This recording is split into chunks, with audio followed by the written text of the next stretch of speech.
Yo, yo. You guys hear me okay?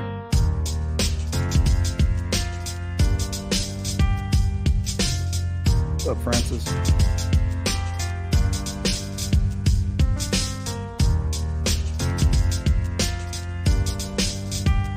Beach Fairy, good to see you. Miss Thing, Diane Blake. Vanessa. What's going on?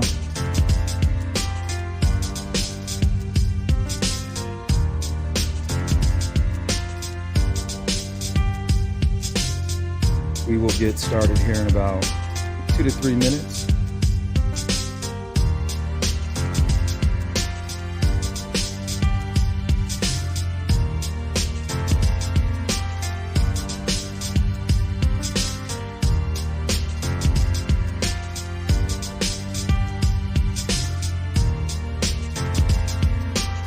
Yeah, this is from Audiobinger. The title of this instrumental is New Hope.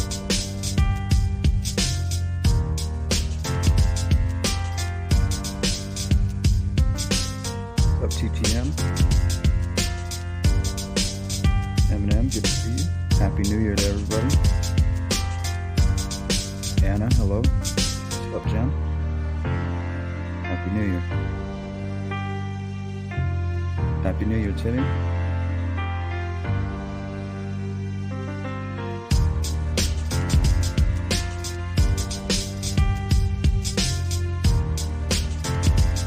Good to see you, D.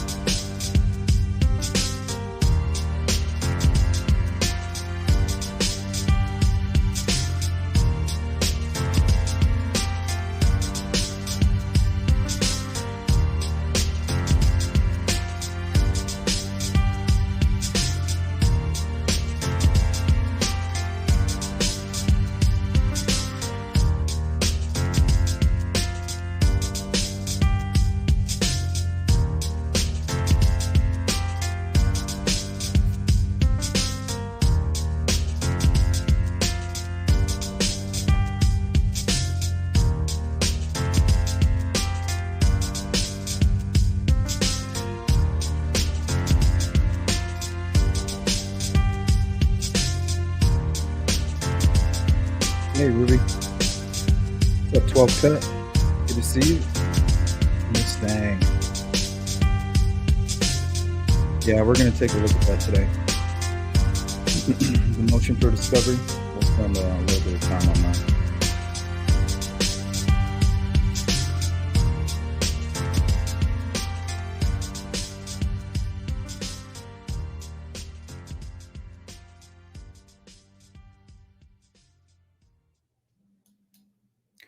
What is up, everybody? Happy New Year. Hope everybody's doing well. I myself am doing wonderful, if you were wondering. What's up, JJ? Shout out to Michigan. Big up, big up.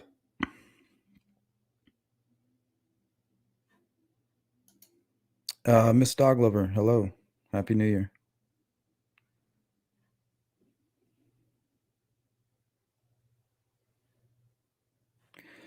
All right. Well, this is what we got on the agenda for this live stream. Of course, we're going to look at the motion for discovery, just kind of go through it and try to understand exactly what it is, what it means. You know, I'm pretty sure this is just something typical, you know, something that they were going to do. But I think it's important what they included in there.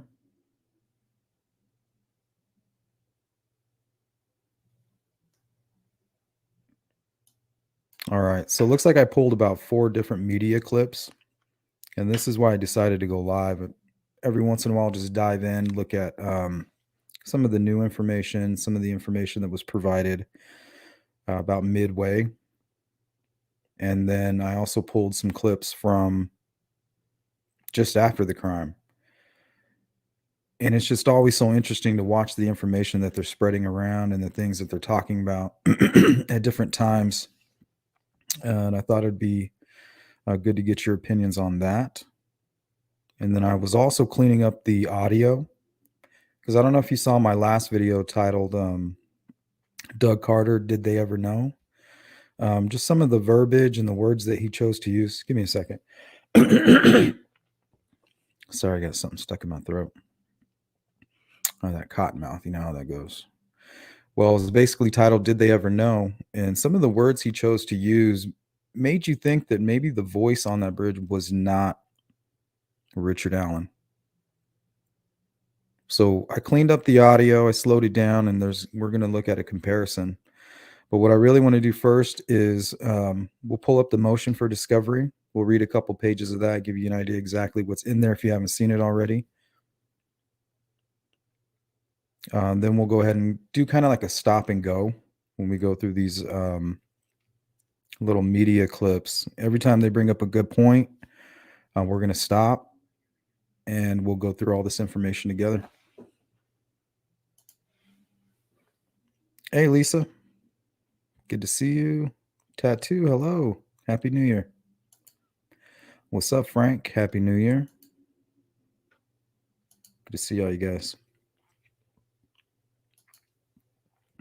When does he go to court next? I believe in February.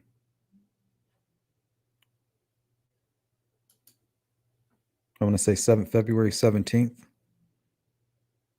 But we can verify that here a little bit later on. Just make sure you remind me.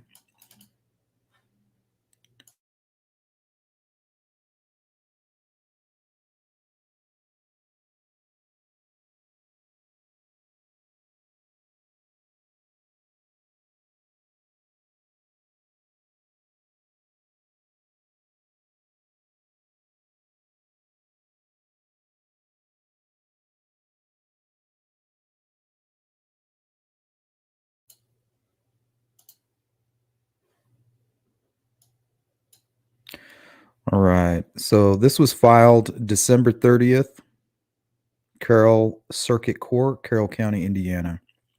State of Indiana, County of Carroll, State of Indiana versus Richard M. Allen. Now, this is motion for discovery and request for Rule 404 and 405 evidence. Now, I'm pretty sure this is standard. I'm not sure the verbiage is standard or if this is something that was typed up specifically from the defense.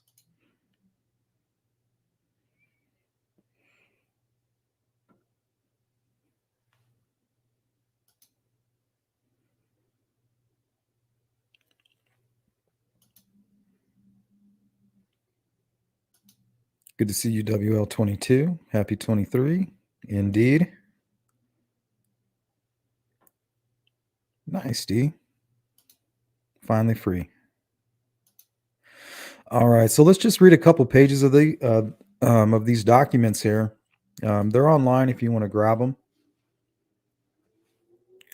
Let's see. Sorry, it's a little bit windy and kind of storming here. And I have my window open. I don't know if you guys can hear that.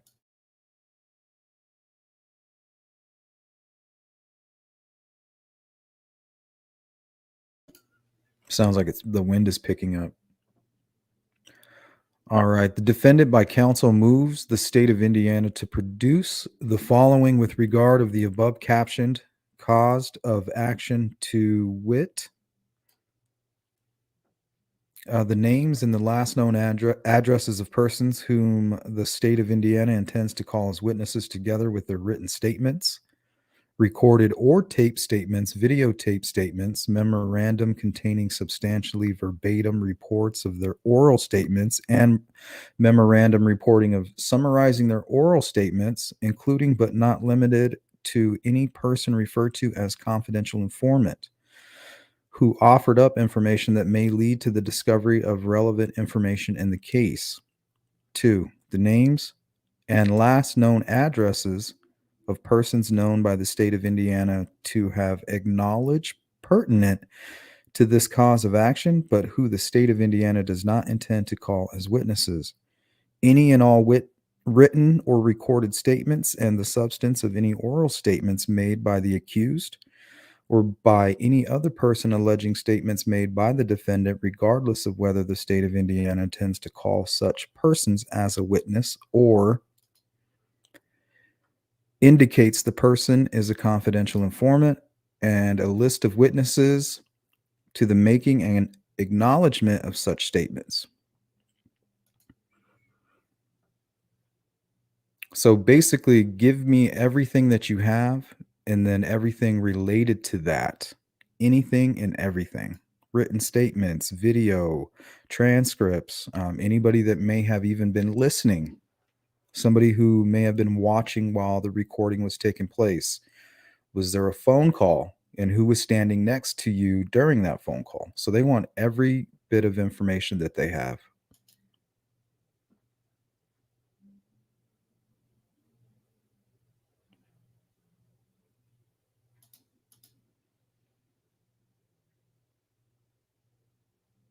Happy New Year, Carol.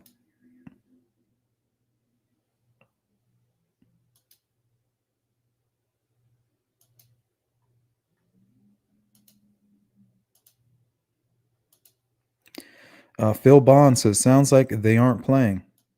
Yeah, they want everything. Let's just look at how deep this request actually goes.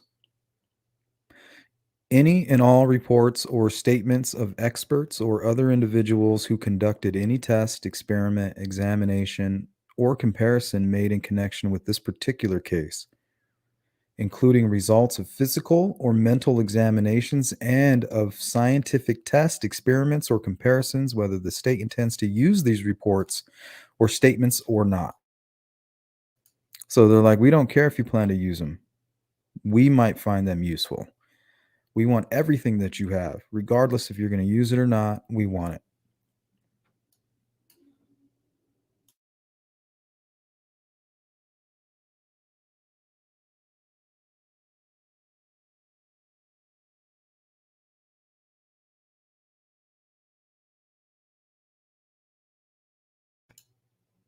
$35. It's pretty cold.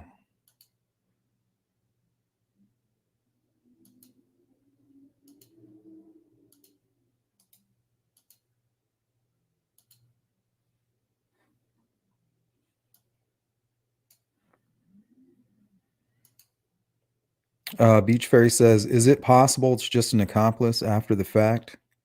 For example, helping Richard Allen get rid of evidence, not turning him in to law enforcement, etc., but not directly involved in the crime? That's a good question, Beach Fairy. I've thought that a few times, and I'm wondering if that's what they're referring to, but I doubt that. I think from the beginning, and even FBI has mentioned early on that they believe that multiple people are involved.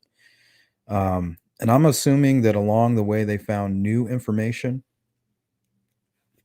most likely the Hoosier Harvest Store video, which may have led more evidence to that. Maybe they caught somebody else on the film. I'm still a little bit confused about the words they use in regards to the older looking sketch and the younger looking sketch. They've never really made it clear. Like, this is no longer a good sketch. This is the killer. Um, we're no longer using this. It's always been part of the equation. So I don't know if that's because Richard Allen kind of fits somewhere in between both of the sketches. I don't know. Once again, they're not clear, but I don't think so. I think we have two different perps. They're using a strategy, and the only reason they're going to release information to the public is to further their investigation, not to further our bloodlust, so to speak.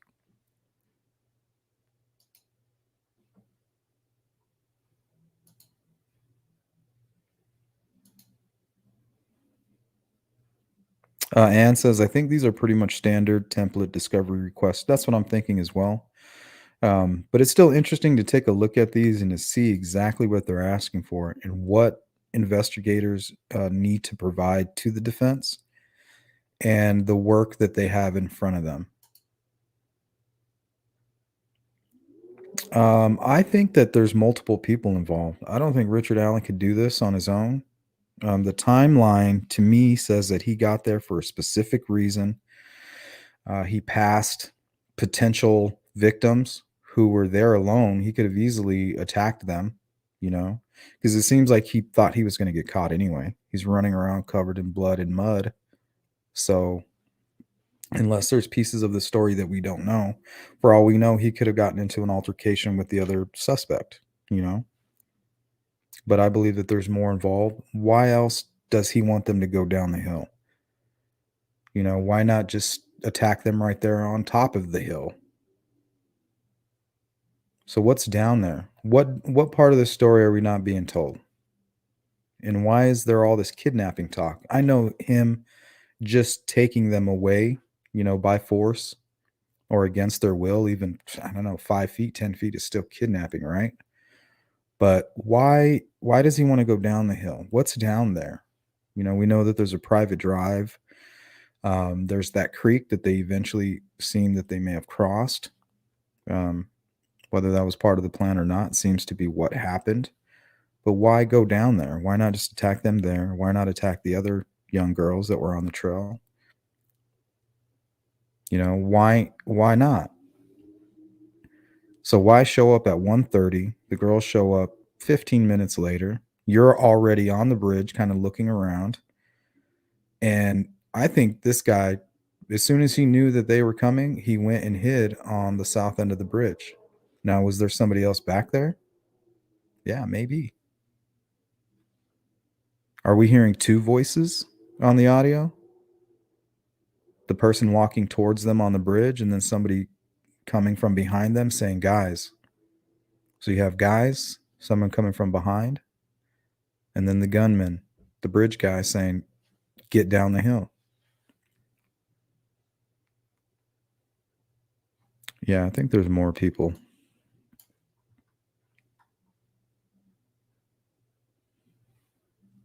Grand jury testimony of witness once she has testified. Yeah, this looks like some standard information.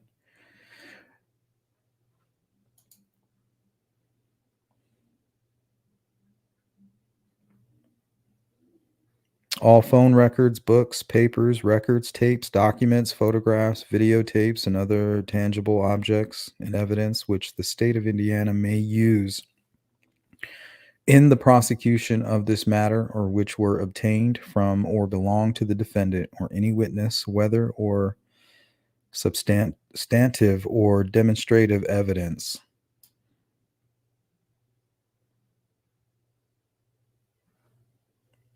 Yeah, they want it all.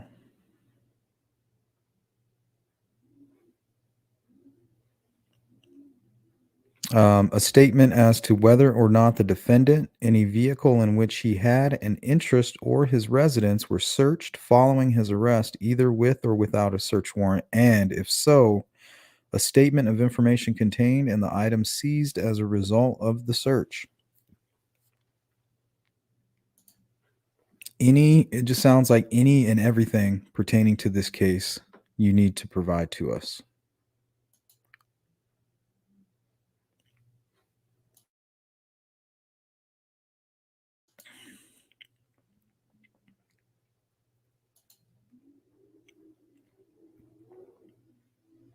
Miss Thang says, so the black hoodie ensemble person from a witness is not a factor. I don't know.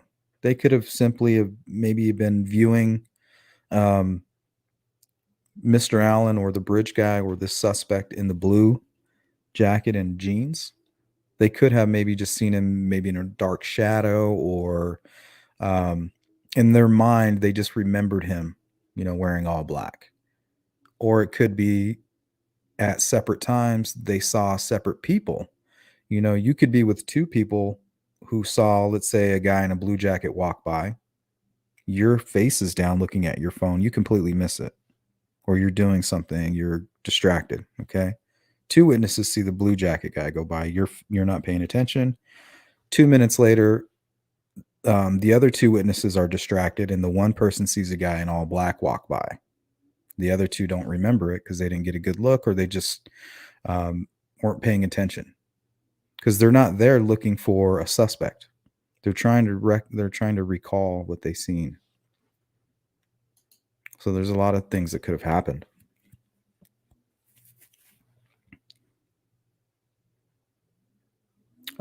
Beach Fairy says, "Good point, Sleuth. Maybe they gained more info backing up multiple assailant theory. Hard not to think about rings in the area, especially the KK connection.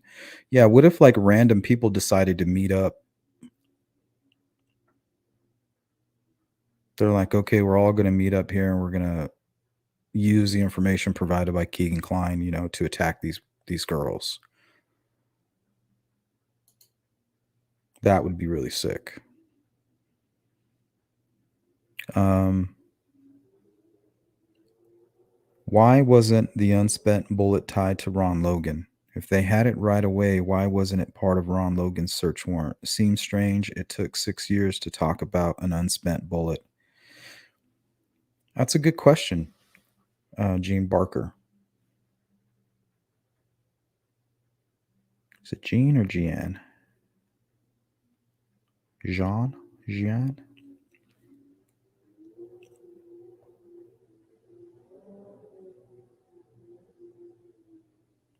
Yeah, that's a real good question. Why wasn't it in there? Why didn't they say, hey, we have an unspent shell casing and we believe that we're going to find? Maybe they didn't need to put that in there because they don't have to put everything in the probable cause affidavit, just whatever's necessary. But that is a good question. I heard it was I heard it was mentioned in the Maxwell search warrant. And we haven't seen that one released to the public. I'm sure somebody has their hands on it.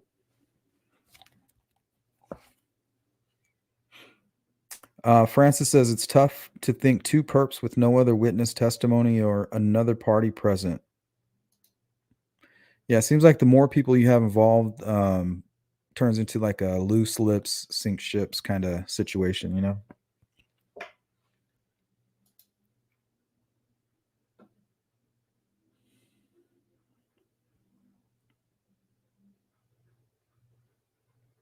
Oh, so yeah, this is just standard stuff. Any and all demonstrative exhibits. So they just want to know, what do you have planned? What are you going to be presenting in that courtroom? We need to know so that we can make sure that we're ready for everything. We're prepared.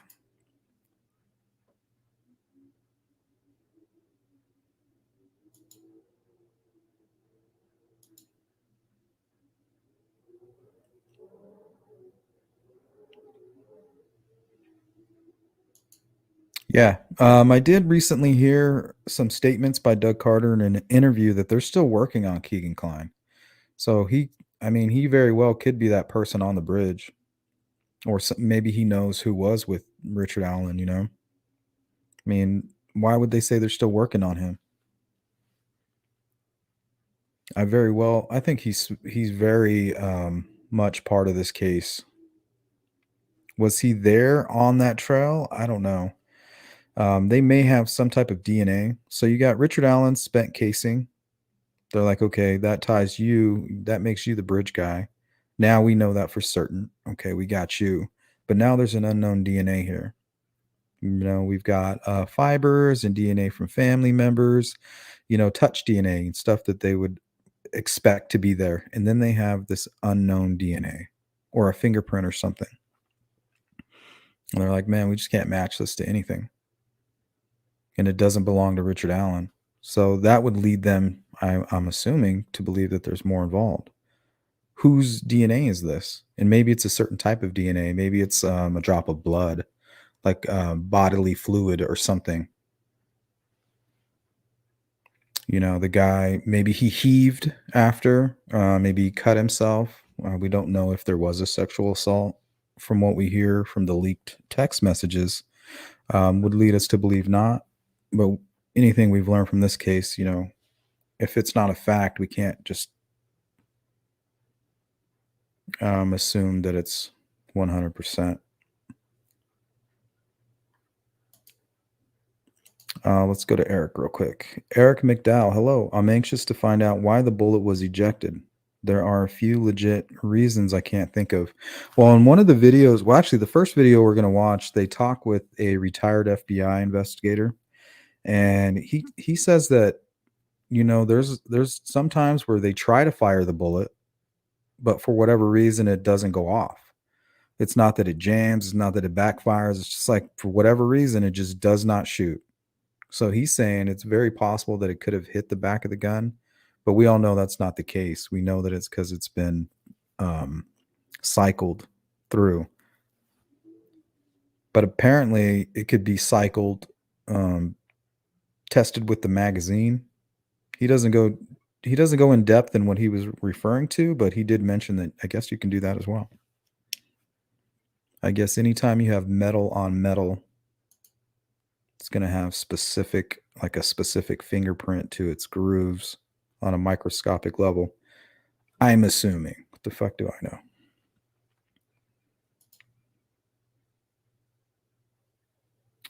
Anne says, I mean, really, do any of us really buy Richard Allen, who admitted being there at the crime time, was just coincidentally strolling park that afternoon? If not, then he's cooked, whether ID others or not. Well, yeah, I think he's definitely cooked. And what's strange is they didn't provide anything in the arrest affidavit. For the longest time, the way it was written, even though it says right in the first page of his probable cause, Richard Allen's probable cause affidavit, it says probable cause for arrest. But if you really read it, they didn't put anything in there that they probably didn't do that to get the search warrant. To me, I think they took what was ever, they may have added a few things, but they really didn't add anything in there. To me, that reads like probable cause for a search warrant, not for arrest, which is very strange.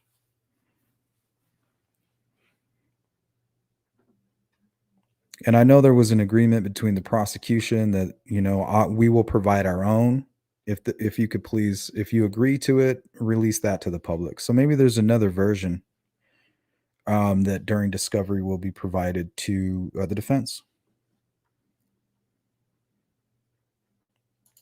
Oh, we got some super chats. Sorry.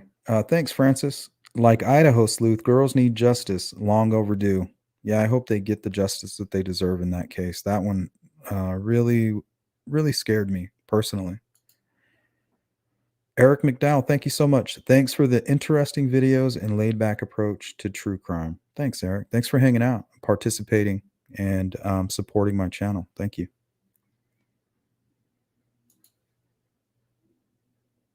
Yep, presumption of innocence. Dude could be getting set up by a much more sophisticated person, maybe somebody who obtained the shell casing prior. And once they obtained that, they decided, well, you're going to be my patsy.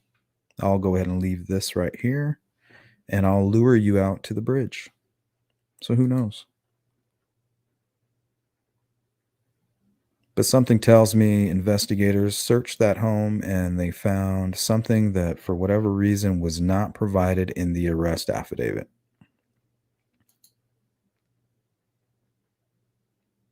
There was mention of that, that the crime scene was contaminated. So apparently searchers were spitting tobacco, urinating, stuff that you typically, if you're stuck out somewhere, I don't know if you've ever been camping or hiking, you're like, well, I'm just going to have to go behind these trees type of scenario. So Kim Riley mentioned that early on to HLN, that they were dealing with complex issues such as contamination of the crime scene. So I don't know, was maybe one of the killers, or I don't know, maybe they were part of the search, I don't know.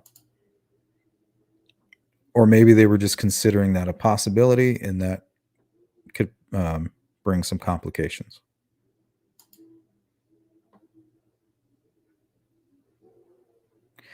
Tax Cadello, he says he racked the slide for whatever reason. But why? Why did he rack it? The only thing I can think of is he was done doing whatever he was doing. He no longer needed that round chambered. Released the magazine. Finished cycling the unspent casing. Maybe something spooked him right at that moment, like he lost it in the grass. He starts looking for it, and then he starts hearing maybe some people coming nearby. He was seen out on the street at about 3:55, 3:59, 4 o'clock ish, and we know they were already searching.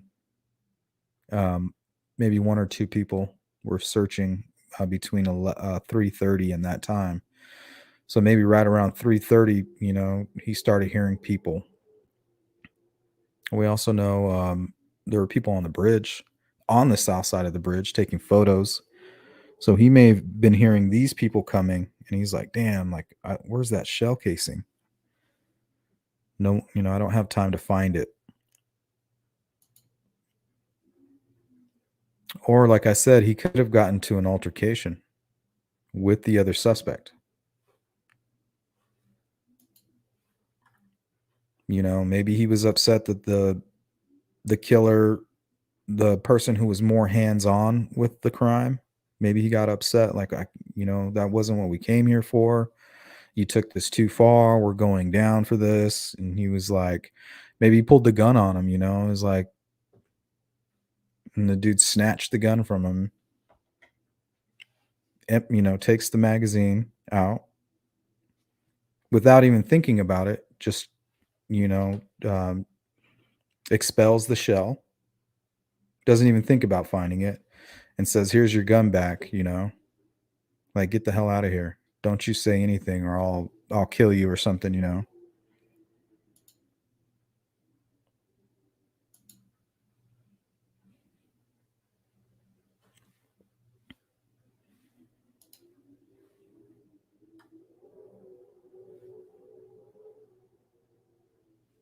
They got a signature from Rosie.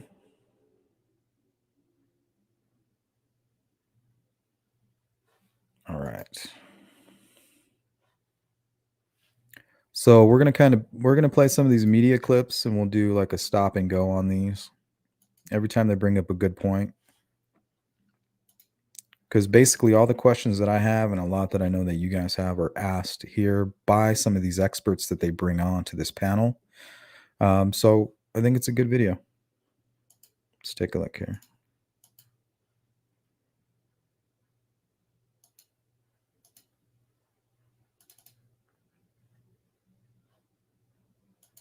Murder case, a judge unsealing documents related to the recent arrest of Richard Allen and the killings of two teenage girls in 2017, Libby and Abby. A determination that an unspent bullet found at this crime scene was cycled through Allen's gun. Alex Perez has that story for us and joins us here in the studio. Good morning, Alex. Hey, good morning, Robin. This is the first time we're learning how investigators have zeroed in on suspect Richard Allen. Besides that bullet, authorities say a number of witnesses put Allen on the scene. This morning, stunning new details in the mysterious murders of two young girls in Delphi, Indiana. A judge Tuesday defying prosecutors' requests and unsealing court documents, revealing some of what led police to charge Richard Allen with the 2017 killings of Libby German and Abby Williams. He's been charged with 2 counts of murder. According to the probable cause affidavit obtained by ABC News, investigators believe Allen is the man seen in this video recovered from Libby's cell phone and say the full video shows the man allegedly following the 8th graders on a bridge. One of the girls says gun. Then police say you hear the suspect's voice. Authorities say the girls do walk down a hill before the video ends. The affidavit also stating Libby and Abby's clothes were located in a nearby creek. And that when investigators carried out a search warrant at Allen's home, they seized boots, knives, and a .40 caliber gun that tests showed matched an unspent bullet found between the girls. Okay, so they mention boots here.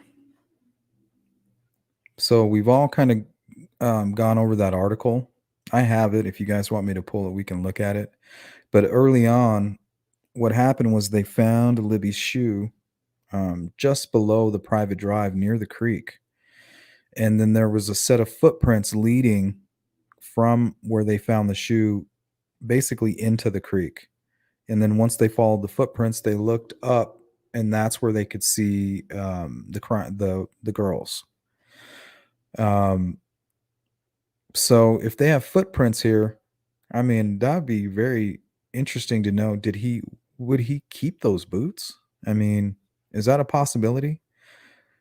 Because maybe it would be obvious, like your wife is like, well, you were at the bridge, right? Weren't you out there? He's like, yeah. Well, you better go talk, to law enforcement. Okay. Well, I'll go talk to such and such.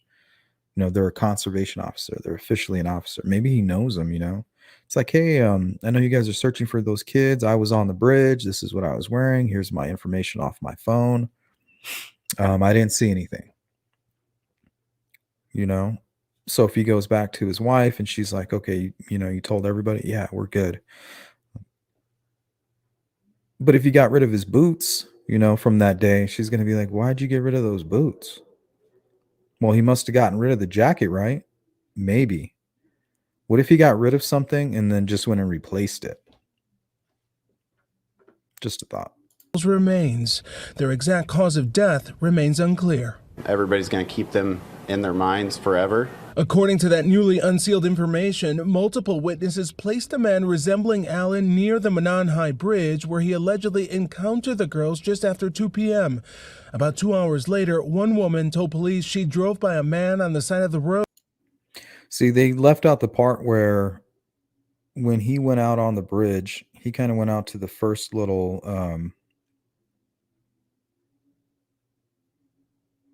I don't know, what is that, a plank platform? He went to the first platform there, and one of the witnesses saw him there. Like, I think, what was it, like 112? What? No, it was like 135, 140-ish. So she parks, she comes down the trail. She doesn't go all the way to the bridge, but she notices this guy out there. Then she kind of makes her little walk up to the Freedom Bridge and back. And by the time she comes back, because it takes a good, depending on how fast you're walking, probably 20 minutes to get from that point to Freedom Bridge and back. If you're really, really moving, maybe 15 minutes. Because we saw Julie Melvin did it from the Freedom Bridge in about 11 minutes. So on her way back, he's gone, but Libby and Abby are walking towards the bridge now. So if she didn't see him on the trail on the way back, that is almost proof to me that if she saw him on that first platform, continued on her hike through the whole trail system and not encountering this man at all again, but on her way back encounters the victims. So that leads me to believe that while he was on the first platform, she left. So maybe he was waiting for her, like, buzz off, lady, waiting for her to leave. As soon as she left, he went and took his position. Who was wearing a blue-colored jacket, blue jeans, and was muddy and bloody. Allen's wife, the document says, confirming to authorities he owns a Happy New similar Year, Andy. jacket.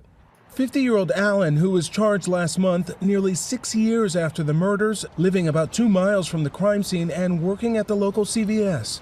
Libby German's heartbroken family still in disbelief. It's hard.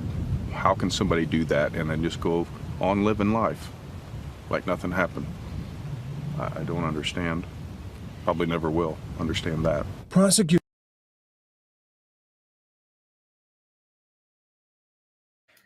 LM has a good question. Did any of the witnesses in the area report seeing any other male around the trail or bridge? No, not that I know of. They haven't mentioned that. The only thing that we have about another man is secondhand information from Julie Melvin. She spoke with Kay Weber's neighbor. Kay Weber is one of the properties just on the south end of the bridge. And her neighbor apparently saw somebody lurking back there, somebody with a darker complexion, somebody that kind of had gave them an uneasy feeling in such a way that she had to go get her husband to come back out there to get the guy to leave. So maybe that first perpetrator with with the darker complexion, maybe that's when he went down the hill. And maybe that's why they eventually had to go down the hill, because whoever Richard Allen was forcing the girls towards moved down the hill. So maybe originally they planned to hurt them there on the south end were confronted by Kay Weber's neighbor, had to move down the hill because he was confronted right around 1:30 apparently. But we don't know if that's fact. It's from the rumor mill, but it is extremely interesting, and they stand by it. Investigators believe there may be others linked to the crime. If any other person had any involvement in these murders in any way, that person or persons will be held accountable. Allen has pleaded not guilty. In that affidavit, he told police he was on the trail during the time of the murders, but denied any involvement. He also could not explain to investigators why a bullet from his gun was found at the scene, only telling police he did not allow anyone to use or borrow his weapon. And Allen is being held without bond. He's due back in court in February. Guys? All right, Alex, again, great to have you here in the studio with us. We're going to bring in ABC News Chief Legal Analyst Dan Abrams and ABC News contributor, former FBI agent Brad Garrett. Let me start with you, Dan, and the bullet that was found on the scene. How ironclad is that? When you're able to link back a bullet to a particular weapon, to an identifiable weapon, it's pretty powerful evidence. But I have to say that I still have a lot of questions here. I don't quite get why they interviewed him in 2017. He places himself at the scene, says he was there, he was walking there, generally resembles the descriptions they've been given, although that has changed over time. And only now in 2022 do they get that search warrant to go to his home. They find the weapon that he's had apparently since 2001. Okay. So this was the first video. When I woke up this morning, let's see what's going on with Delphi. I'm going to take a look at what's going on. This is a 6-minute video. Let's see what they have here. A couple of experts. So he's asking a really good question. So I went back to 2 videos, one that was about, I think, on the 16th, and another one which was on the 21st. And they just keep talking about this man that's on the bridge. And if you've ever seen this guy who was on the bridge around the time the girls went missing. So with all of this news coverage, at any point, not at any point does the conservation officer come forward. Not at any point does Richard Allen come forward. So maybe that's why they think others are involved. Maybe they feel like somebody who is in law enforcement may be involved in the crime. I mean, is that a stretch? I mean, did you hear the guy's question? He is flabbergasted. He is like, how is this possible? He's got his knife hand and he's beating on the table. And I'm doing the exact same thing. And you do wonder, well, why didn't they do that in 2017? We don't have all the answers yet, and we may get them. And Brad, let's bring you in on this and more on that unspent bullet. What does that mean in terms of tying it to the gun? And then why didn't they test it until just this year? So you have 3 possibilities. If he attempted to fire it, the firing pin would have hit the casing or the end of the bullet. That leaves a unique tool mark that can be matched up. 2 other possibilities are the extractor. In other words, that's what throws the bullet out of a semi-automatic weapon. And the 3rd possibility would be the magazine. I got one other thing to say about this gun.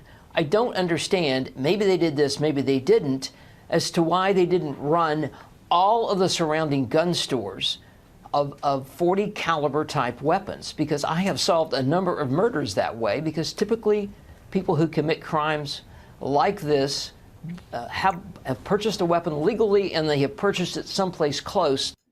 Okay, so that's a good question. And when this whole thing broke with Richard Allen, people who normally would send me emails or, try to reach out to me in regards to the Delphi case, that's one of the questions that everybody was asking. Like, why didn't they check the registry? Did they not go far enough back, maybe? Because I know he's owned that gun for quite some time. I think 2001. But why didn't they? Like, who owns a 40 caliber weapon within 100 miles from here? Okay. And if they narrow down that list, they're going to narrow it down. They're probably going to start with Delphi, right? Well, there's Richard Allen, registered gun owner, 40 caliber weapon.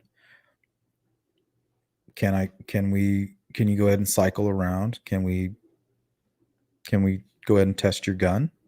Would you be okay with that? It just doesn't make any sense. To their residence. Yeah, we're getting more information now, Dan, because of the affidavit. Prosecutors didn't want it unsealed. Judge went ahead and did so. Why? Oddly, the defense actually seemed happy that it was released. They keep saying, see, now this will show you that there's very little there. I mean, look, prosecutors typically don't like this sort of stuff being released, right? They say. Ann says, just seems like if Richard Allen is going to claim he was only an accomplice, it'd be in his interest to roll on whoever he claims actually committed the victim violence. And that's why I kind of made this thumbnail, because I'm kind of thinking the same thing. I'm hoping that Richard Allen, because I do believe that Kegan Kline provided the information that led to Richard Allen or led to his arrest. I don't know if knowingly or not, but I think he is the reason that Richard Allen was eventually arrested.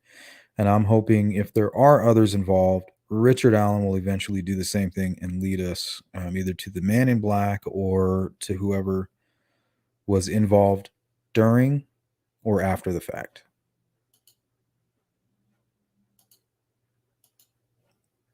We want to hold it all for trial, etc. But, look, the defense is going to get it anyway. This was actually a motion made by media organizations that say it's in the public interest. And the judge agreed, saying it is in the public interest to release this. But it was interesting that the defense actually seemed to support it. And Dan, I want to bring Brad back in. Nora asked, is the single bullet enough to convict? I don't think so. I think it's kind of one of those things that's it's up to either the judge or the jury to kind of decide. To me, it's one of those things. It's like you have a strong case over here, and then you add that one little, the straw that broke the camel's back. And it might just happen to be that science or that 40 caliber information that just a little bit enough to sway the jury. It's going to add. I think it'll add something to the case, but that alone, I don't think is enough.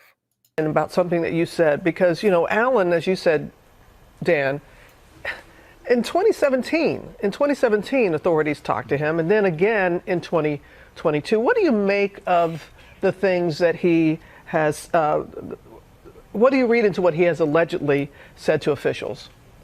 Well, he has been consistent. He put himself at the scene on the bridge at the time this crime occurred. He then repeated that again in 2022. Yes, they did, Bogey. It's just sort of beyond me in these 5 years in a place that's very remote with a limited number of people that could possibly have done this, that it took this long. So many questions. Brad Garrett, Dan Abrams, truly appreciate it. Thank you. All right. Link to that video is in the description. That was ABC News, Delphi murders, what the unsealed documents tell us. Okay, now let's go to the beginning. Now let's keep this in mind when we watch these next 3 videos. Okay, Richard Allen has come forward to a conservation officer and provided a shit ton of information. I mean, why else would they have information on his phone, right? From that time. So it's like an official document. So do we look at the conservation officer or do we look at the FBI agent who was handed the documents? Or both? Because me personally, I don't see how, like I said, these videos are just days after the crime. They will not stop talking about the man on the bridge. Blue jacket. They show his image. They start calling him the bridge guy. And this whole time, Richard Allen's like, yeah, I was there at that time wearing a blue jacket and jeans. I mean, how do you guys explain that nobody came forward? And if it was misfiled, that means that 2 parties observed the information, right? You're not just going to get handed a document and not look at it, right?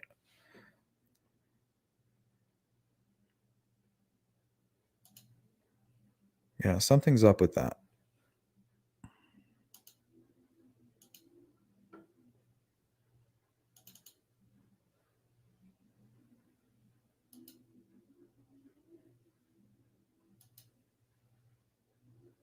Sensei says, what if Kegan didn't give them what they hoped for, so they got the fresh set of eyes to go over the case because Kegan couldn't give them Alan's name? If it's all covert fake profile names in CD Ring.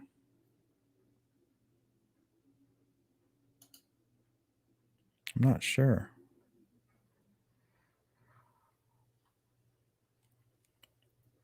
I am curious to know what led to them, was it like a cold case situation where they had some investigators just go and like dig up every aspect of the early days? And they were like, well, there it is. Or was it a piece of information that was recovered from the Wabash search, whether it was on a cell phone, maybe it was an IP address? And they're like, oh, okay.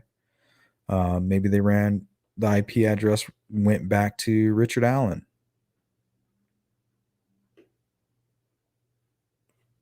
Who knows?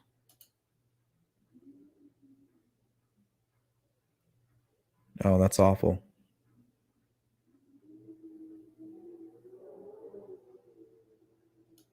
Take care of yourself. Two parties dropped the ball. Is that what happened, Eric? It's got to be what happened. I just don't understand. Two professionals. Okay, and this is why I don't believe it. Are these videos right here? News leader. Eyewitness News at 6 o'clock starts now. And we're getting our first look tonight at the remote area where two 13-year-old girls were found murdered. This comes as tips are flooding into the police station for who could be behind the killings of Libby German and Abby Williams. Police are now questioning people about the case just hours after putting out an image of a man that they said they wanted to talk to. This man was on the same trail around the same time as the 13-year-olds before they went missing. Police say he isn't a suspect, but someone they want to talk to hopefully get more. Okay, so if he isn't a suspect, that's fine. Why isn't Richard Allen coming forward at this time? Well, if I'm not a suspect, I came forward and I talked to this person here. Okay, look. Channel 13, this is probably one of the most popular channels in Indiana at this point in time. They were covering this case, them along with like 3 other local channels, day to day. So not only is the conservation officer watching this, the FBI agent who received the information is watching this. Richard Allen and his entire family are both watching this, and everybody that knew that Richard Allen was on the bridge that day is watching this news coverage.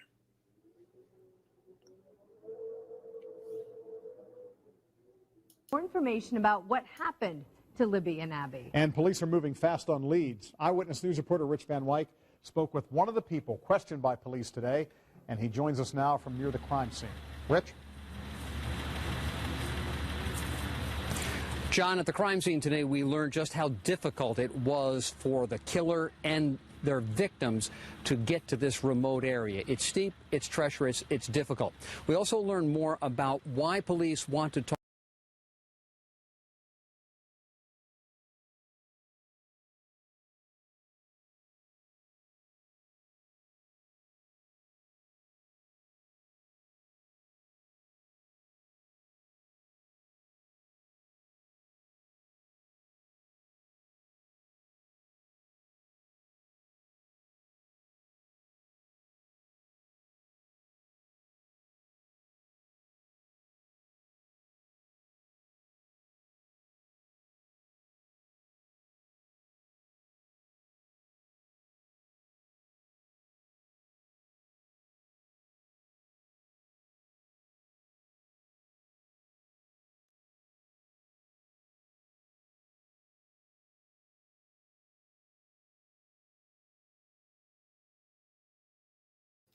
Oops, sorry guys. I think I was muted.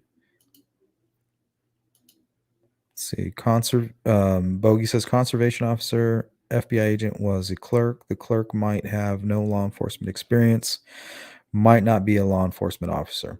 I believe it was an FBI employee, but you're right. It could have just been there for technical support, not there to make any decisions, not there, just there to assist, somewhere down the line, like, okay, we have this information, we need you to file it.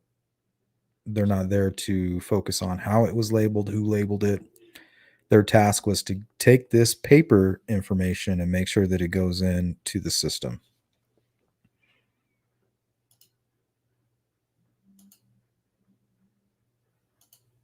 So that's a very good point, Bogey.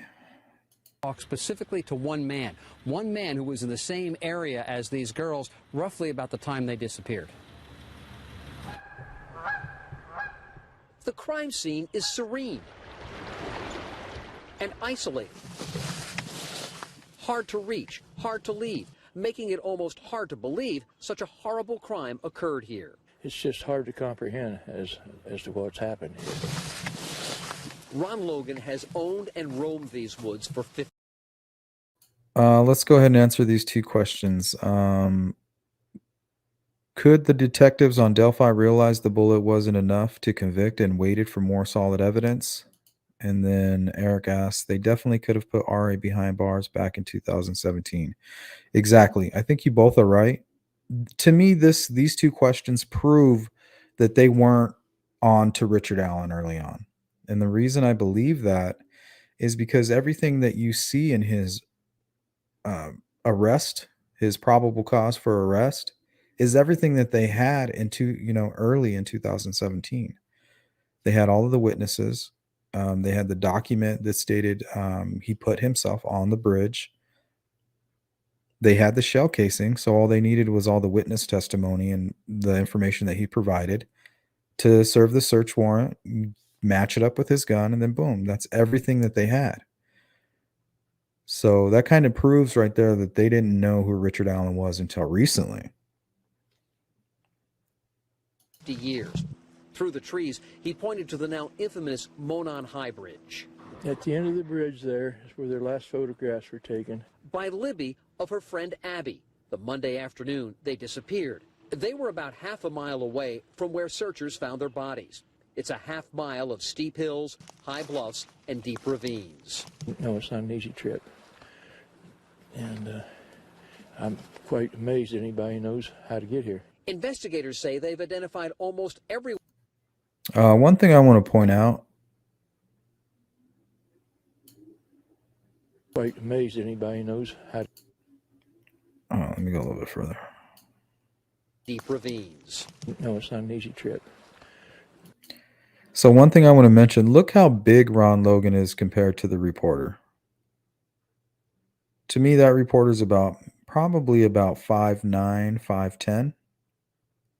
And Ron Logan standing, with his boots on, probably at about 6'2". And if we remember the bridge guy image, you can tell right here he's even shorter than the reporter, right? I just don't know how everybody got that one wrong, so wrong. Even law enforcement, and I think even during, it's either this video or the next video, he states that, hey, we don't know the height and we don't know the weight of this guy. There had to have been a way to determine that.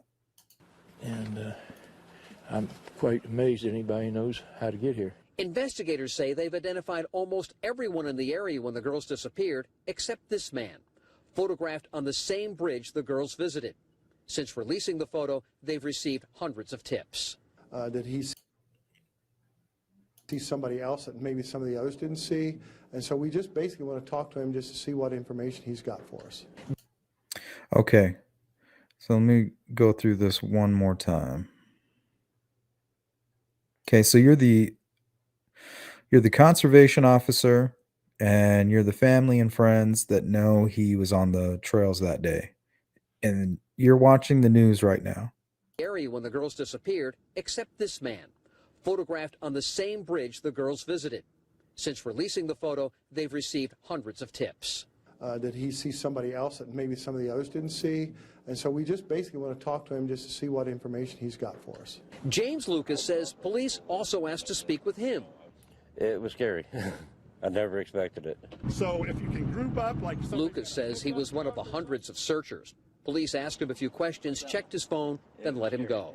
They said if they need me later, they would get a hold of me. All while a community is coming to grips with the horror of what occurred here. 2 young kids playing, you know, thinking of having a wonderful day, Valentine's Day, and ends up in one of the... Oh, that's a good question, Tax Cut. He says, where is the phone Richard Allen was watching a stock ticker on? That's a hell of a question. Maybe that's the phone they found in the Wabash River.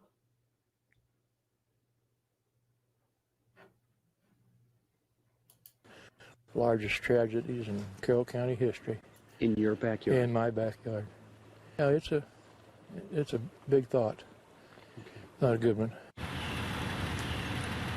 Here's a good thought. Police told me that they believe they are very confident they can solve this case. They're not saying who took that picture of the man on that Yeah, bridge. Bogey, I have They that are article. saying, though, they've received more than That 200 is a tips so fact. far as to who he might be. They're checking them out. That's all right. Good. What are they checking out? The dude came forward just days prior to that broadcast. How did nobody come forward? That shit doesn't make any sense. 3 different times he was seen by different parties. He's done. Yeah, if they can come back, if they pulled him out of a lineup, that, I mean, right there would be damning information. If they could say, hey, that's him right there. If they can point at him in that courtroom, yeah, it's all over for him. David, hello. It's very interesting to hear Doug Carter's presser when they caught Allen and the chief of Moscow when they caught Koberger.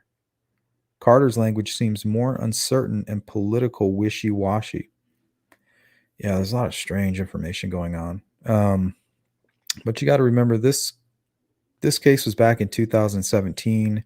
We're now in 2023. You know, these investigators are even more sophisticated now than they ever were. And I'm sure they've learned from all of these mistakes, you know. But the Idaho murders, I'm very impressed with law enforcement. I'm impressed with the FBI and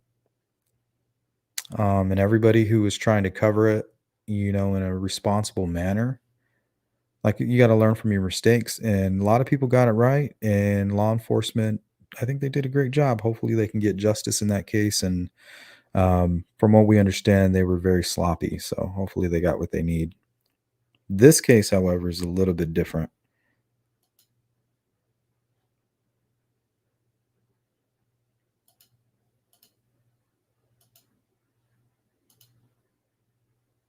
All right, because of time, let's jump into, I got 2 more of these videos and then we'll get into some discussion. I want to leave enough time for that. Okay, this one is from February 21st. So what I did was I showed you all of the updated information and pretty much the most updated questions we might have as a group.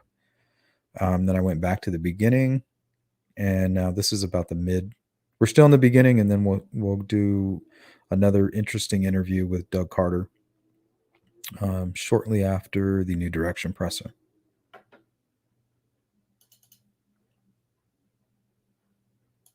From Indiana's news leader, Eyewitness News Night Beat starts now. And now there's fear. Now there's people who are not sure about the safety on the trails. More than a week after the murders of 2 young teenagers, police and people in Delphi are keeping a closer eye on the area where the girls disappeared. Now, this effort comes as state police now get ready to release brand new details into the investigation into the murders of 14-year-old Libby German and 13-year-old Abby Williams. They promise to reveal more about the case just hours from now during a news conference in Delphi at 10 a.m. tomorrow. Now, police have followed up on hundreds of tips, and that's already led them to eliminate dozens of potential suspects in this case. And at the same time, they've also identified brand new people they now say they want to talk to. And that includes a still unidentified man who's now the main focus of the investigation into the murders. The grainy photo was taken around the same time Abby and Libby disappeared. Now, police say they have already enhanced this picture, but they still cannot provide a better description.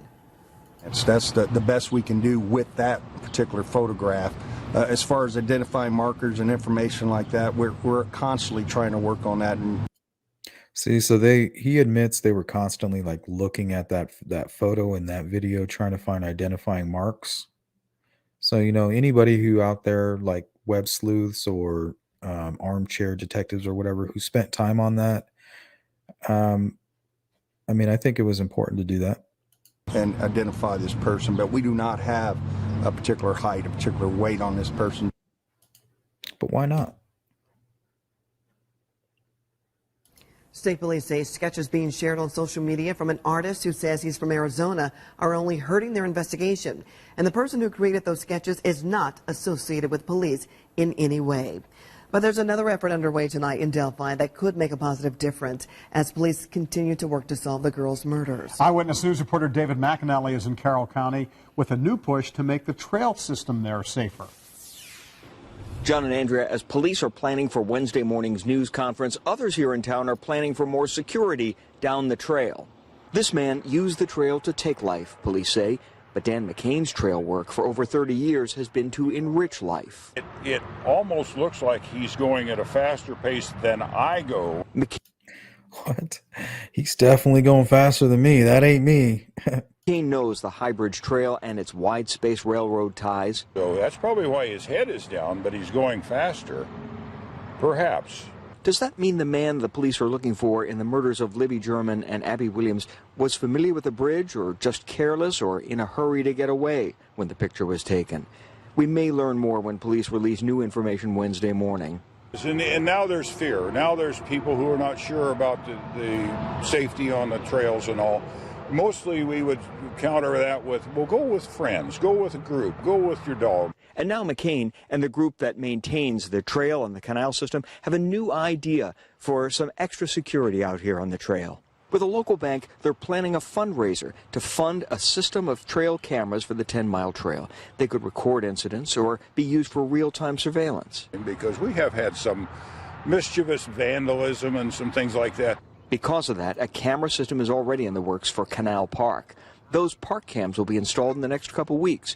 For the man who spent 70-plus years on these trails, the double murder.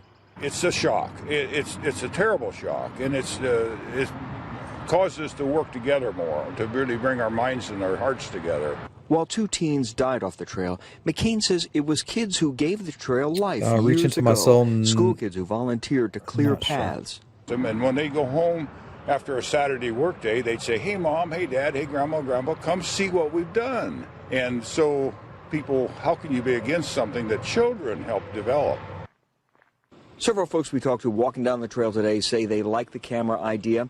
They just wish it were around earlier. Back to you, John. All right, thank you. David McAnally in Delphi tonight. Now, Eyewitness News will be at that press conference in the morning when state police give an update on the murders. At this point, they say they do not. LGW, that's a good point. Ron Logan owned a .40 caliber gun also. The problem is they waited a month to search his property. He had time to clean everything out. Law enforcement and FBI argued. The only thing is that what the prosecution is saying is that the casing that they found at the crime scene is tied directly to, scientifically, Richard Allen's gun specifically. So you could lay down 100 of the same exact weapon and you could tie each casing to each one of those weapons individually. If you threw them into a pile, you could cycle one through each and throw each one of those casings into a pile, and you'd be able to tie each one of those casings to each one of those weapons, is what they're saying. So that specific round is being tied specifically to Richard Allen's .40 caliber gun.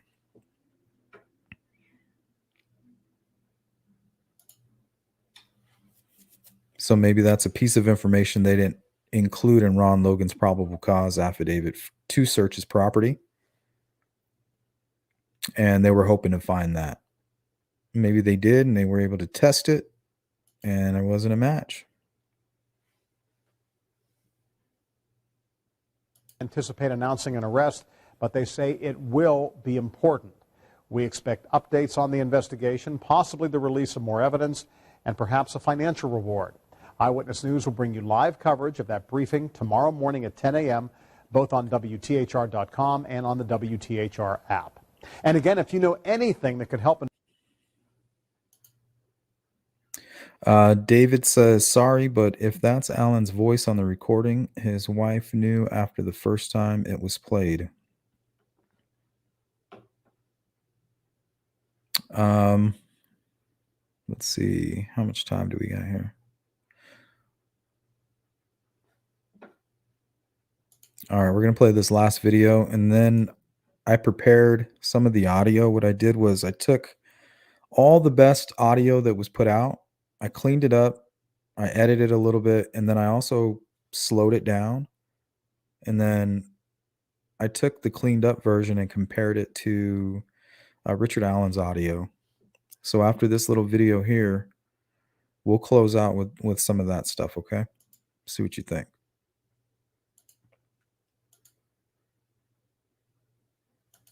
Now, this is an interview with Doug Carter a few weeks after the new direction presser in 2019.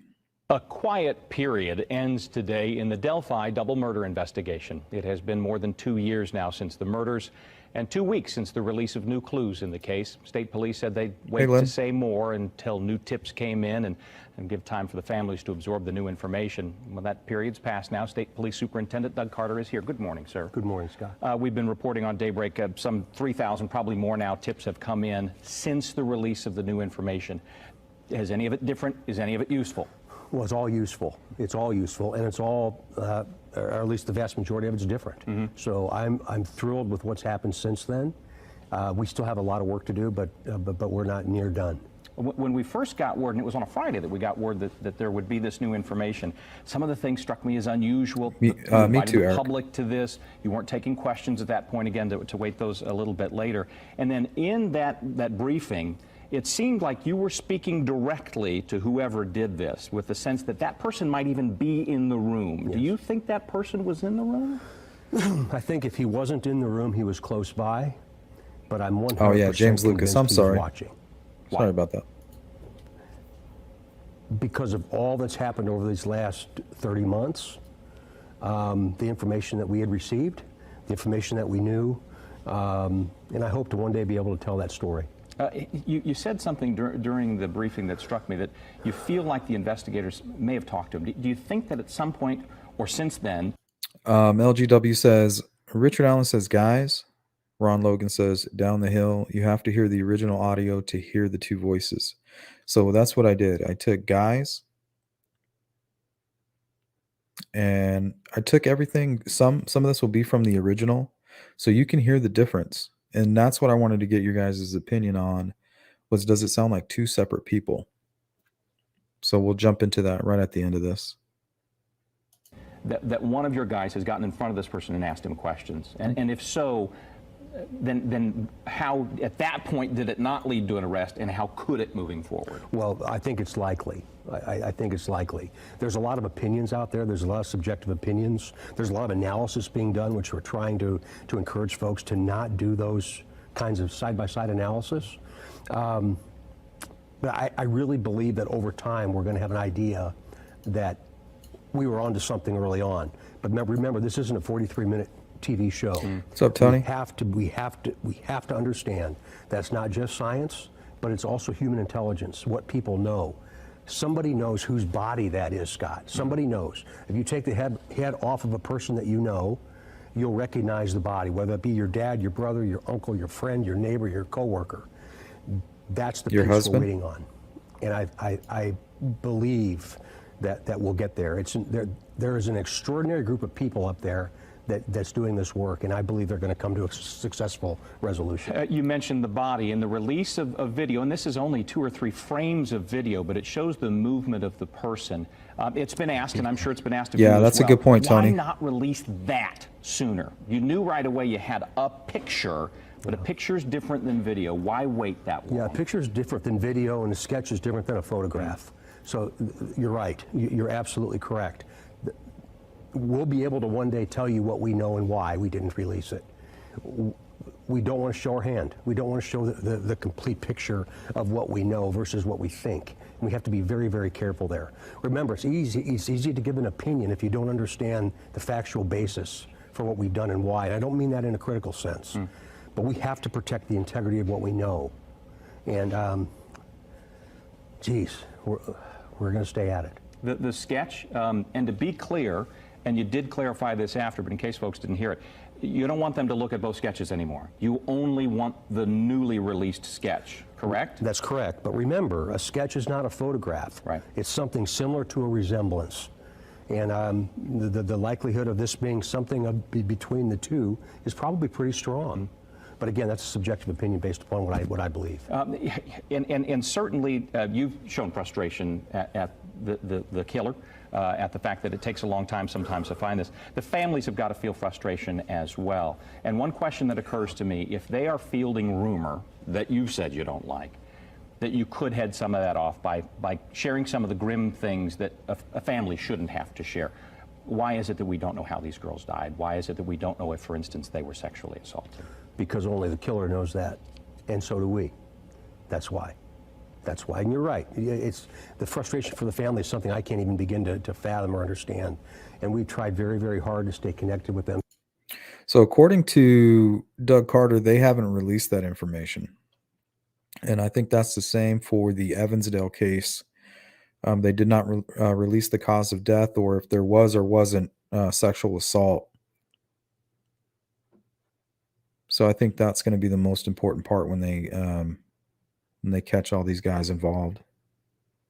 Scott, throughout this entire process, but remember, while people starve for information, particularly for sensationalized events like this, we can't show our hand. We just can't. Will there be a point where things change? Because it's been 2 years. You've changed strategies now. You have to be looking down the horizon if you don't get the resolution you want. You know, you may think it may be because people want to sensationalize things. I've heard from people very close to those families who say, we're tired of answering Facebook posts about, did this happen, did that happen? Right. I can't understand their frustration, but we can stay connected with them. And I didn't mean sensationalism in a negative sense at all, because I'm thrilled about what you've done, what you've allowed us to do today, because this is why we'll be successful. This is why we'll be successful. But we can't turn this in to a wide open schematic of what we know and why. We just can't. But I believe that one day we'll be able to. You've been involved in investigations that have led to convictions. You've been involved to some have ended in frustrating cold cases. Do you think Prayers for you, someone Aaron. will go to trial Sorry to hear for that. this case someday? Yes. That's your Superintendent of the Indiana State Police, Doug Carter, talking about a very difficult tale. The Delphi double murders. Abby Williams, Libby German died just a little more than 2 years ago. We'll continue to look for more information as you can release it, and ask tough questions when necessary, but we appreciate you coming in to visit with us.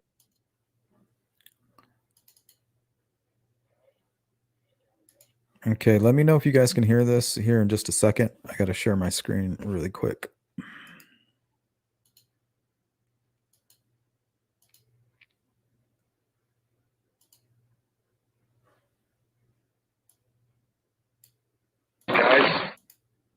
Did you guys hear that?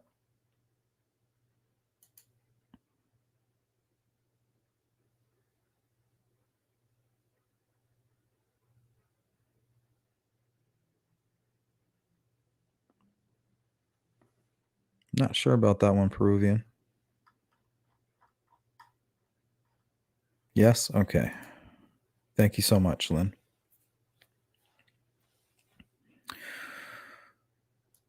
Okay. So what you're going to hear first is the cleaned up audio. I took every version that I had, some of the old, some of the new. I found the best versions, cleaned it up, cut out some of the noise in between. And then after that, we're going to listen to it slowed down. And then we're going to listen to it compared to Richard Allen. Guys, downhill. Guys, downhill. Guys, downhill. Guys, downhill.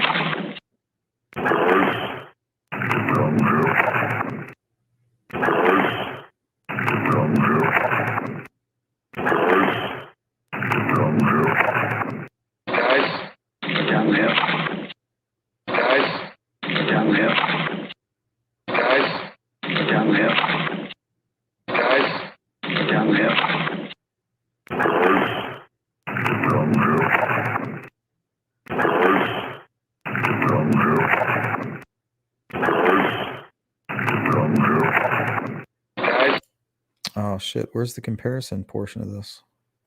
Hold on. I should have a more updated version.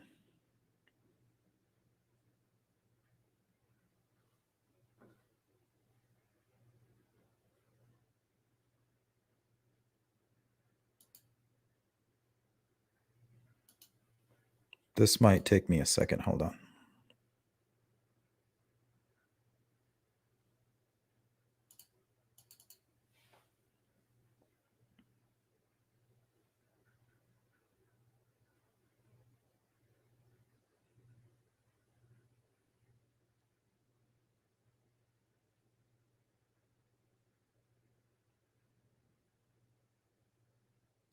Just bear with me. I'm pulling up my studio software. I want to see if it's in there. And if it is,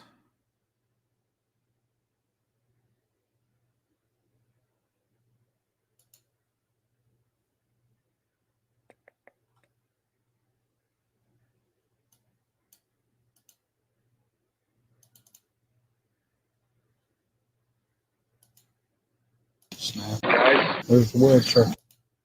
can you guys hear that? Well, let's put this over here instead.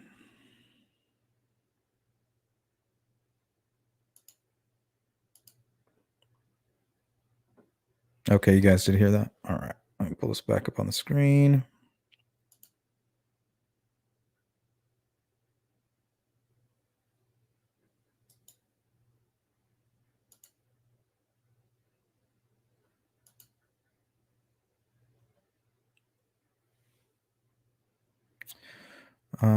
How come that doesn't want to go up there? Okay, there it is. Okay.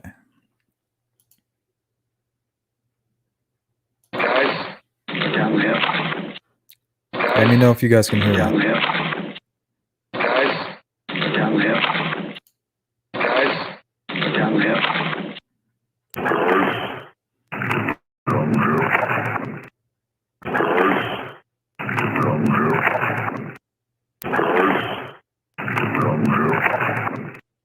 Cable snap. There's the word, sir, coming up. Cable snap. There's the word, sir, coming up. Cable snap. There's the word, sir, coming up. Cable snap. There's the word, sir, coming up. Cable snap. There's the word, sir, coming up. Cable snap. There's the word, sir, coming up.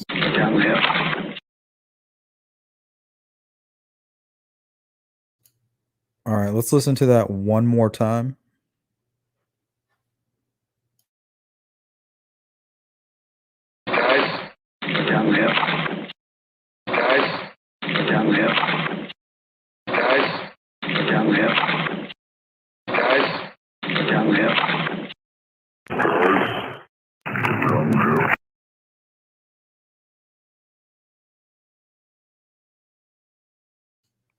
When you slow it down, you can hear 100% that he says, get down the hill.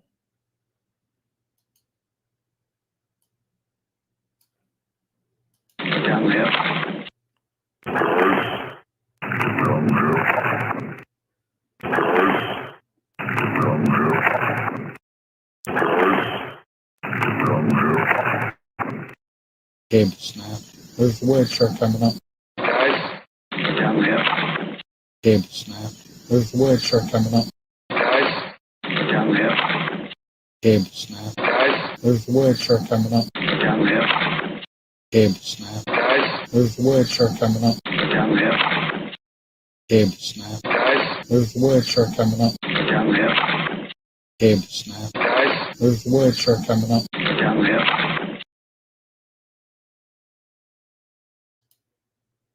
What do you guys think?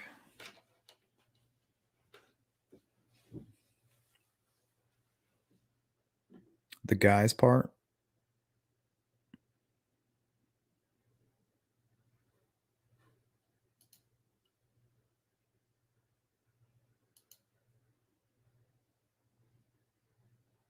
Yeah, he says, guys, get down the hill.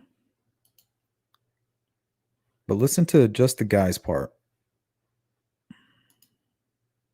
Guys. Guys. Down the hill. Guys. Guys.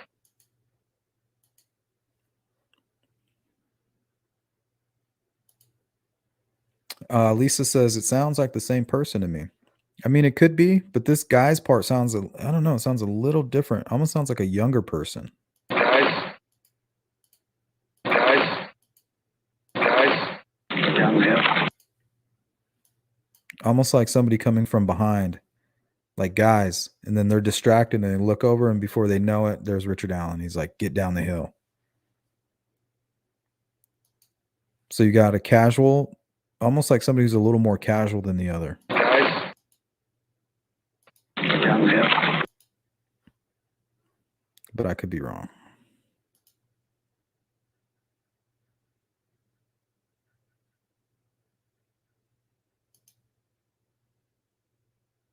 What if that's not Richard Allen at all? Let's listen to that portion.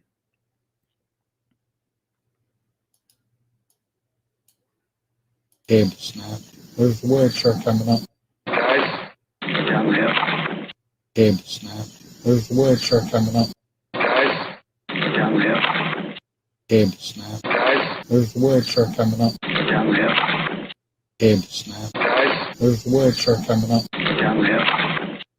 Cable snap. Guys. There's the word shirt coming up. Down the hill.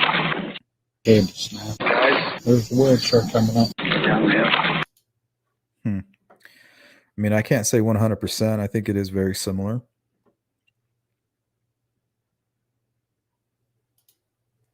Francis says it's the pitch of the words.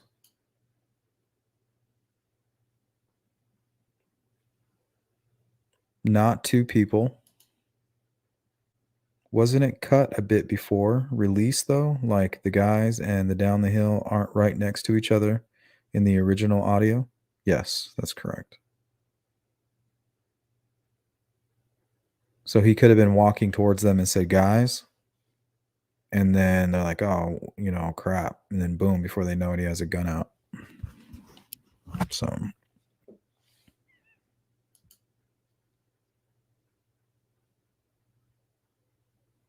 Yeah, guys could, I mean, this could be the same person, or it could be two different people.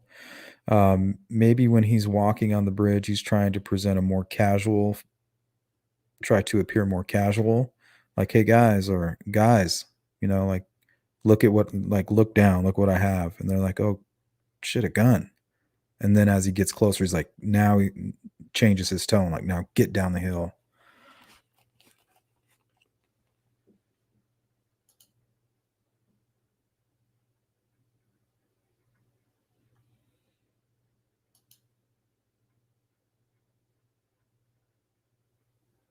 Right. Just bum rushed him.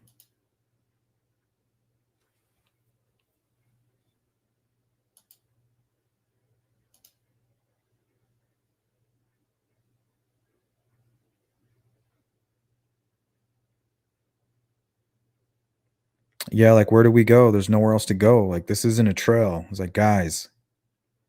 And then once they kind of look, he's like kind of pointing down there, like, get down the hill. And then maybe once they got down there, they took off. They were like, let's get out of here.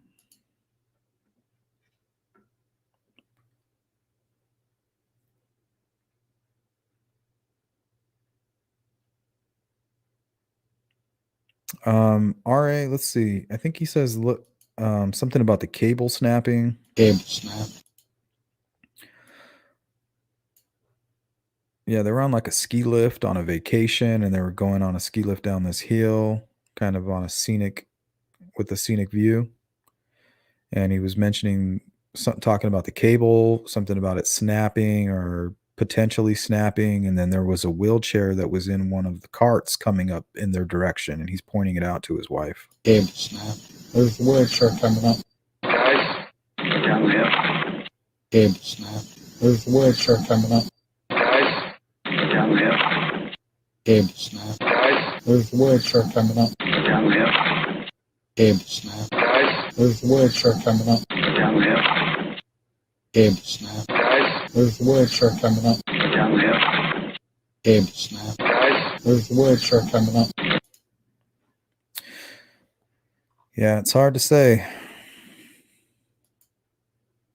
Sheppy Mom, thank you so much with the super chat. Great discussion analysis. Thank you so much. I appreciate you. That was very thoughtful of you. Thank you.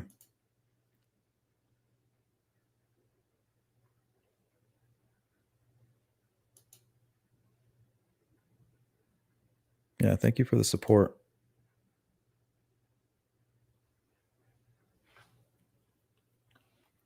JJ says, I don't think his wife knew. And even if she did know, it would be easy for her to convince herself out of letting it bother her. She's like, okay, well, I know my husband was there. I know he went and talked to, so and so. He's been cleared. So obviously, because I mean, even that blurry photo, like you can't really see details. So maybe she used that, like, man, it's just so blurry. It's possible that somebody's wearing a blue jacket and blue jeans, on the same day. That doesn't look like him. I think it would be easy to kind of convince yourself away from it.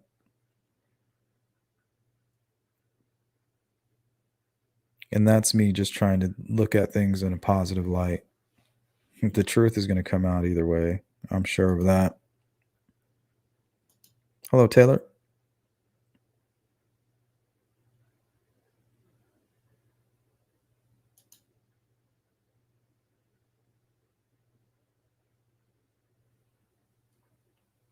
Yeah, that's what I understand as well.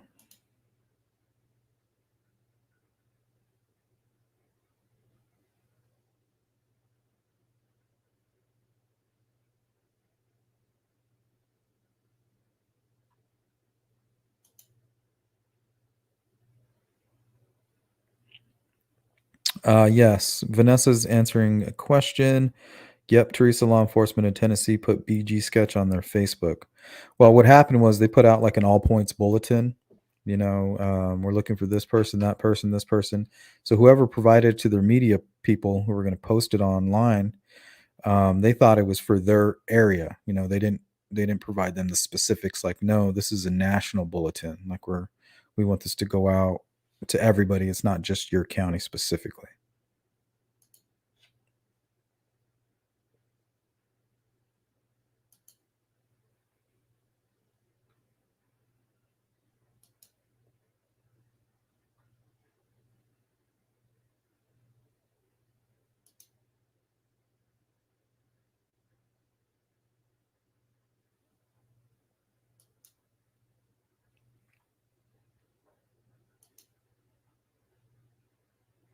Yeah, serious denial.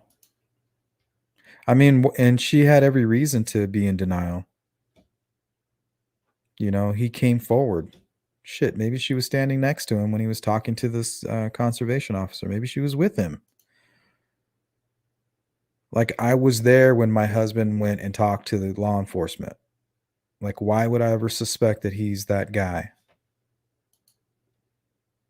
Man, it was just so effed up how this information got pushed under the rug. I mean, who's going to be held accountable for that?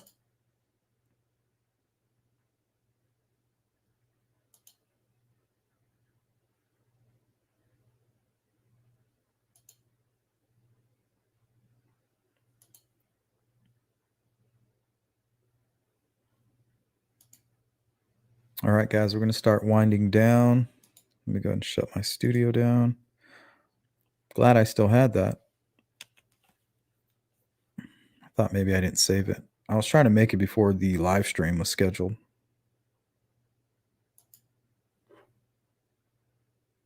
All right, guys, that's everything I wanted to cover.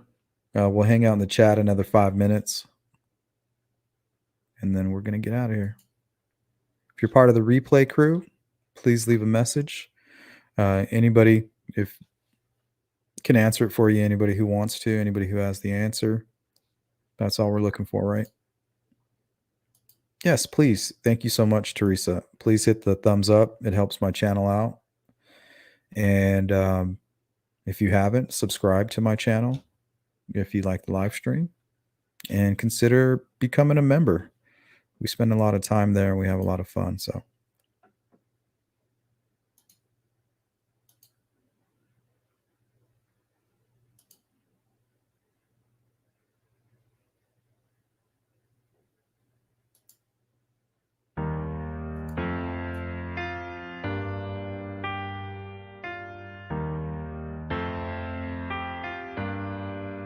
and Happy New Year to all you guys.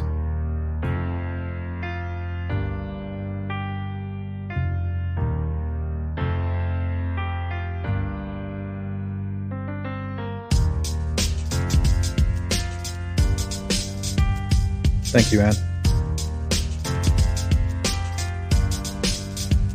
What's up, Peter?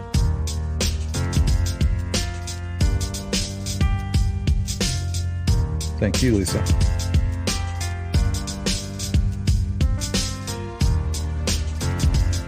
Happy New Year, Taylor.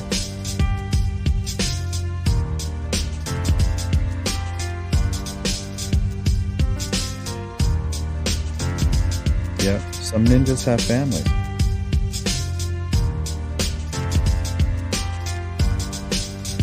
Yeah, Lynn, I'm putting together a video on all that. It just takes a lot of time to go through all that video. So that's coming out soon.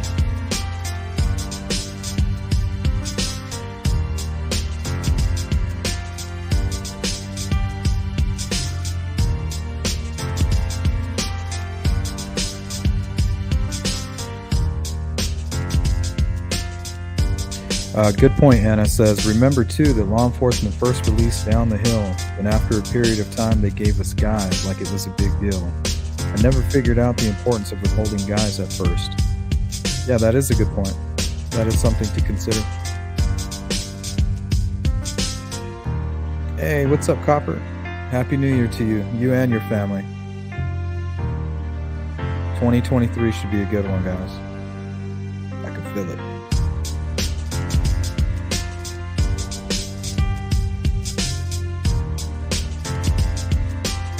Thanks for all your support, Francis. True Crime Mama, Happy New Year to you. Thank you, WO.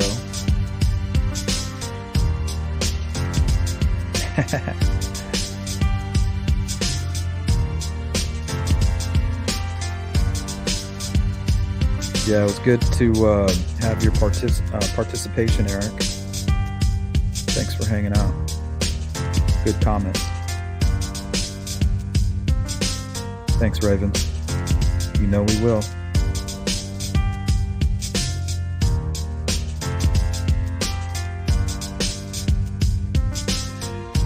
So I hope everybody has a good rest of your day.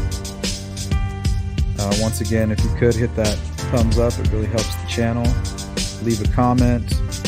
And everybody who supports this channel, big up to you.